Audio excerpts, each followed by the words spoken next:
Economia do Cotidiano, com Celso Bissoli.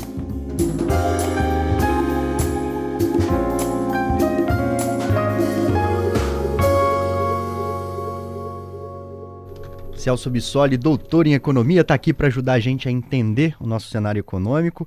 Boa tarde, Celso. Bem-vindo por aqui. Obrigado. Boa tarde, Johnny. Boa tarde a todos. O salário mínimo para o ano que vem, já fixado aí em R$ 1.621, bem diferente daquele que seria ideal, né, para a gente ter uma vida tranquila. Exatamente.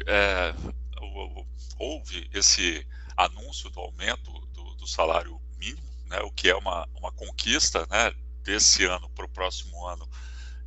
O salário mínimo vai aumentar R$ 103, né, um reajuste de quase 6,8%, um ajuste real acima a gente tem um ajuste real do salário mínimo, ou seja, ele está sendo reajustado acima da inflação, mas de fato está bem longe do que aquilo que é considerado ideal.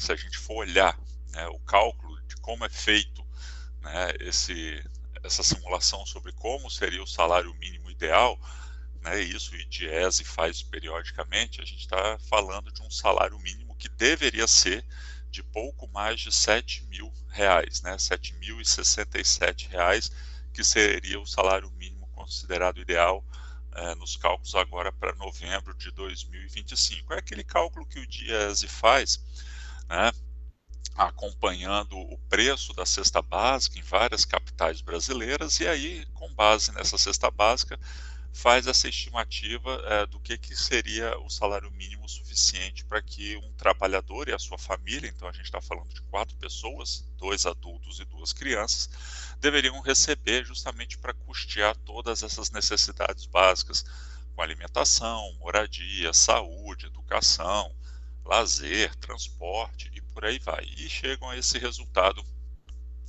nesse caso específico agora, de pouco mais de R$ 7.000.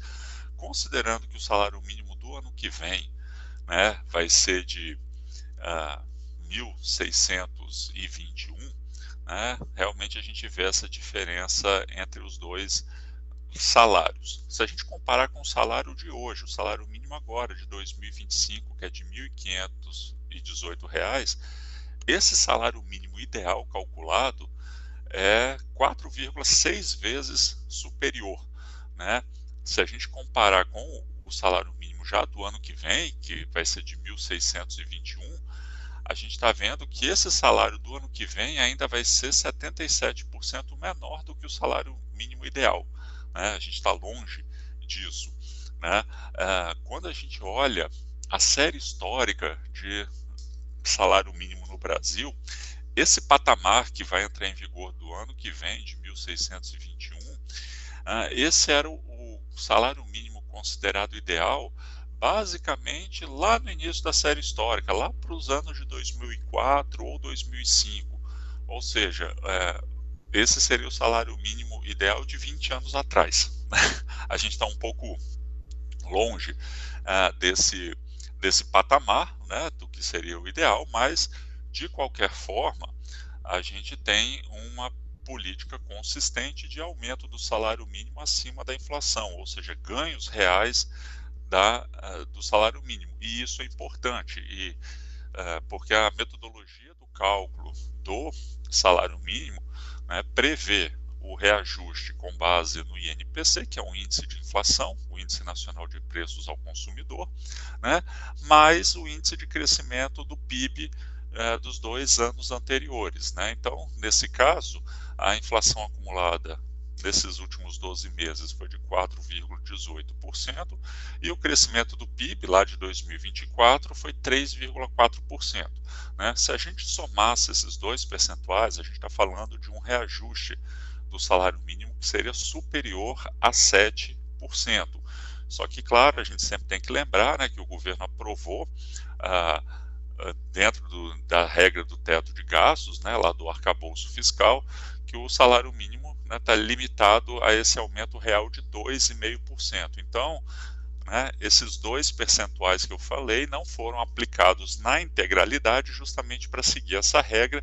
Então o PIB de 2024, né, que cresceu 3,4%, só entrou nesse cálculo do salário mínimo limitado a 2,5%. E aí por isso que o salário mínimo teve esse reajuste de quase 6,8%. Mas essa é um ganho real importante do salário mínimo, porque se a gente for comparar, né, o salário mínimo ao longo do tempo, a gente consegue enxergar, Johnny, com bastante clareza, o ganho que nós tivemos em relação ao salário mínimo, embora nessa nossa discussão a gente esteja sempre falando que o salário mínimo está muito longe do ideal, né? Mas se a gente olhar o salário mínimo que vai entrar em vigor agora no ano que vem, esse de 1.621, esse salário mínimo agora compra 3 vezes mais do que o salário mínimo que começou lá no Plano Real em 1994. Né? Na época do início do Plano Real, para aqueles que já têm alguma idade, vão lembrar que o salário mínimo é de aproximadamente R$ 65. Né?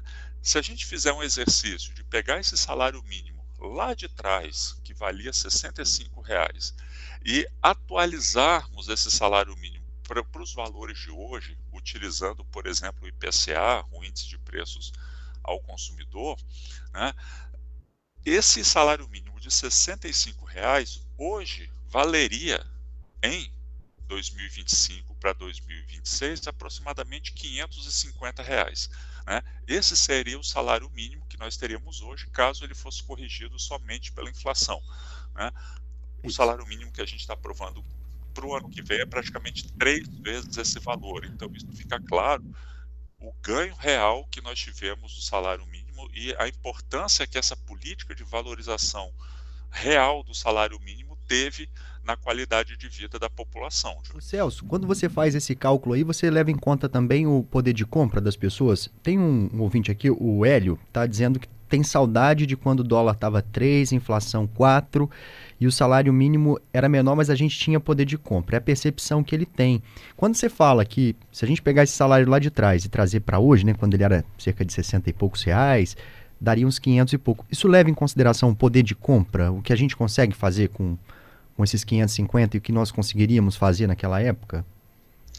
Isso leva em conta o poder de compra justamente porque a gente está corrigindo pela inflação, que mede essa variação geral dos preços da economia. Então, o que a gente está dizendo é o seguinte, né? Ao atualizar pela inflação, a gente está vendo o mesmo poder de compra que esse salário hoje teria, né? Esse salário de 20 anos atrás, 30 anos atrás, teria hoje. Né? Só que esse cálculo, esse exercício que a gente está fazendo, a gente está pegando o IPCA, né, que é o Índice Geral de Inflação. O que acaba afetando um pouco essa percepção que a gente tem é que, geralmente, esses reajustes que a gente faz sobre salários e outros fatores de remuneração da economia, geralmente vão levar em conta algum índice de inflação geral, como esse exercício que eu fiz aqui, que leva em conta o IPCA. A questão é que a nossa percepção é um pouco diferente em relação a isso, porque quando a gente está falando, por exemplo, do salário mínimo, a gente está falando de pessoas que ganham, né, claro, uma renda um pouco mais baixa. A gente não pode esquecer que no Brasil 90% da população ganha menos de R$ 3.500 por mês, né? E 70% ganham até 2 salários mínimos. Então, uma parcela significativa da população é de renda mais baixa, né? Ou seja, a gente está falando de um país que boa parte da população se enquadra nas classes C e D. Né? Dessa população toda, né, 60 milhões de pessoas vivem com uma renda per capita de até R$ 500 por mês. Esse valor, Johnny, é menor do que o da cesta básica. Então, quando a gente olha o perfil de consumo dessa população, a gente está falando de uma população que compromete boa parte da sua renda, principalmente com alimentos. Então, se a gente fosse pensar em termos ideais, qual seria a melhor correção monetária possível para esse salário, a gente deveria atrelar essa correção monetária justamente a esses produtos que realmente têm maior peso na cesta de consumo dessa população, ou seja, dos alimentos.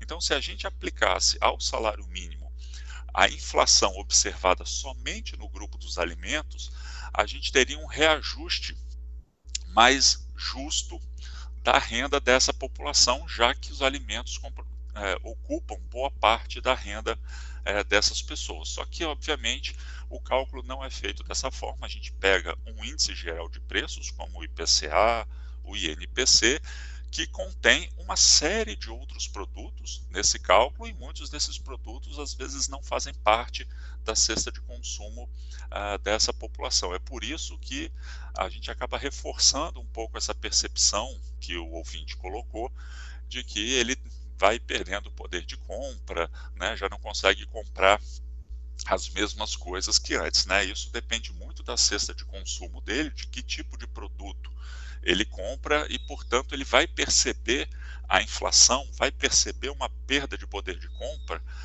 diferente, né? Mas se a gente já atualizasse o salário mínimo pela inflação dos alimentos, a gente teria um valor muito mais próximo do que seria realmente a necessidade dessas famílias, né? Mas aí, com certeza, a mudança desses fatores econômicos, né, preço do dólar e outros indicadores, claro que eles vão impactar na inflação, né? Então, o que o ouvinte está percebendo é que justamente provavelmente aqueles itens que ele mais consome, né, acabaram tendo uma inflação maior do que o índice geral de preços, né? Porque esses índices que a gente sempre comenta, IPCA e INPC, eles são uma média da inflação observada numa série de produtos, né?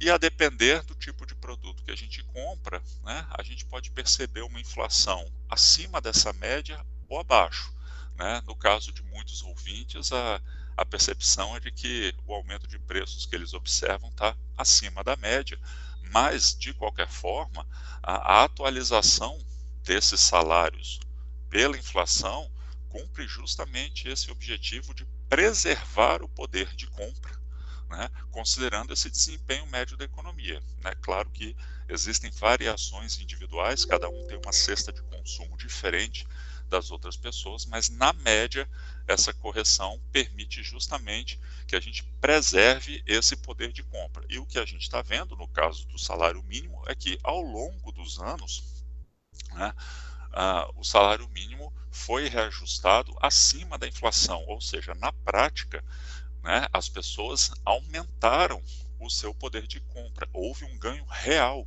do salário mínimo, né?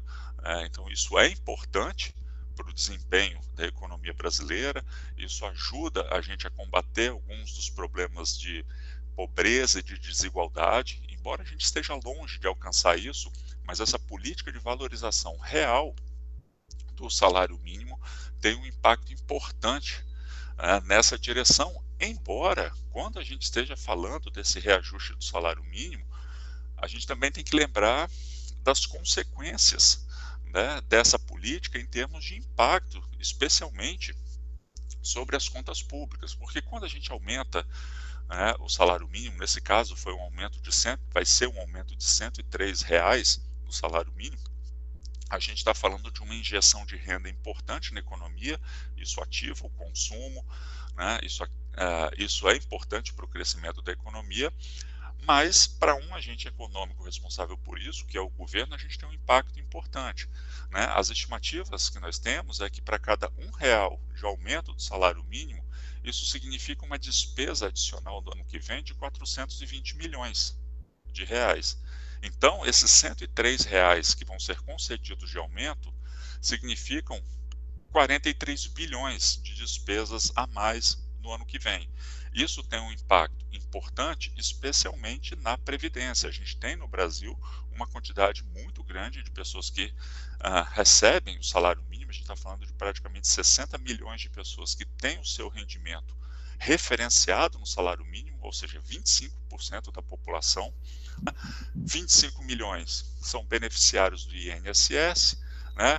E aproximadamente 19 milhões de pessoas empregadas que recebem o salário mínimo especificamente. Então, quando esse salário é reajustado, a gente tem um efeito importante na economia, porque todos os salários que são referenciados ao salário mínimo aumentam também. Então, a gente tem esse impacto positivo de ativação da economia, né, mas um impacto negativo nas contas públicas, e a depender do impacto que a gente gera na economia, de aquecimento na economia, de aumento do consumo, a gente gera, inclusive, uma pressão inflacionária. Né? Porque caso haja o aumento do consumo pela população e a gente ainda não tenha condições de oferta para suprir toda essa demanda, esse aumento de consumo vai rebater justamente lá no preço, e esse aumento de preço é a inflação, e aí entra o Banco Central no meio dessa história, tentando manipular a taxa de juros para controlar essa inflação, Johnny. Sérgio, aliás, obrigado, Celso, pelas informações aqui, por conversar com a gente. Muito bom aí a sua explicação, inclusive você passou aí por vários aspectos que a gente vai seguir acompanhando com a sua ajuda. Obrigado, até semana que vem, Celso. Obrigado, Johnny, até semana que vem, um abraço a todos.